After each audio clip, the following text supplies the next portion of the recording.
Les meilleures armes à faire monter en premier, celles à acheter en légendaire ou en mythique lorsque tu es un joueur Battle Royale et multijoueur comme moi. Je te partage tout ce que j'aurais voulu savoir avant d'acheter des armes que j'utilise pas. Ce que je te recommande en premier, c'est de bien vérifier l'arme que tu souhaites monter ou acheter en légendaire ou en mythique si elle est autant méta en MJ comme en BR. Est-ce que c'est une arme qui va faire autant de dégâts en MJ comme en BR? Prenons l'exemple d'une arme que vous connaissez tous, la USS 9. Cette arme est ultra méta depuis un moment en multijoueur, mais elle va pas vous servir en Battle Royale, elle ne fait pas de dégâts. Dans la même catégorie, donc mitraillette, si vous prenez la PDW ou la Fennec, à l'inverse, elles font énormément de dégâts en MJ comme en BR. Donc on va s'intéresser lorsqu'on est joueur sur les deux modes, plus à ces armes-là, et investir, acheter, parce qu'on sait qu'on va pouvoir les jouer dans les deux modes.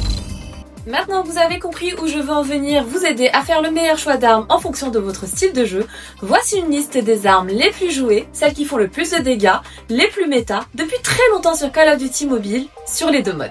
Si vous cherchez à être efficace dans votre gameplay, voici les armes de base à faire monter et à équiper. Concernant le sniper, c'est propre à chacun, mais j'ai ajouté un DLQ car c'est un sniper que je trouve assez efficace.